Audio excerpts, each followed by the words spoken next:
everyone, I'm Arya, and I'm excited to demo a personalized AI-powered fraud detection engine. And I got Devansh, the cameraman, my group mate, with me.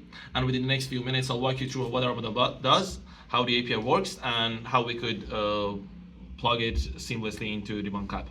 So every day, Bunq users make hundreds and thousands of transactions across cards, accounts, and merchants. While Bunq's existing security layers, I think, which are provided from third-party companies, do block some bad actors and patterns, or maybe some subtle anomalies, like unusual purchase amounts or odd times of day transactions or location jumps. Some of these bad patterns can slip through. So detecting those in real life before money leaves the account is crucial for trust and safety.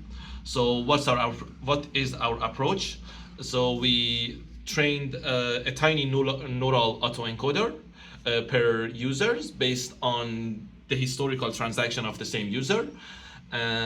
So what it does, we have some features. One of them is the amount of Z-score, the amount of the transactions Z-score relative to the personal history, the time of the day of the week, and the distance from the last transactions, and also the velocity, meaning that how many transactions you made in the past hour, and also the category frequency. So if it's like a new place, it may have an effect.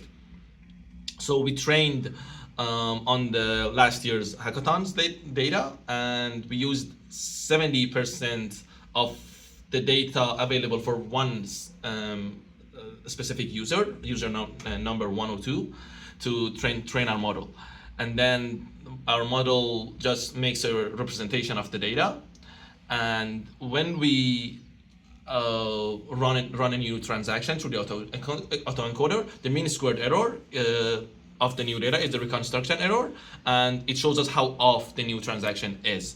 So if we used 97.5 and 99.5 percentiles, so if the value is of 95.5, we need a two-factor authentication. So because it's highly probable that it's anomalous, or if it's higher than 97.5, it's moderately unusual. So we just display a warning. So we just need a click to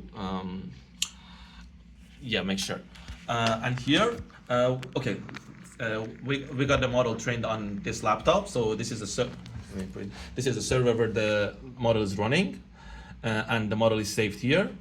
So in the app, we just process a new transaction. So these are all approved because they don't need to have a warning or like a two-factor authentication. But this one is suspicious, unusual transaction size, and then we can either proceed or reject. So we rejected this one. We go on for another. So this one is another example which has the weak and unusual transaction size, and also when you click here, it gives you some one reason, one of the reasons. And here, as you can see in our code, this model gets the API and predict if it's anomalous or not, and then sends it back to the model, and that's how it works. Thank you. Thank you.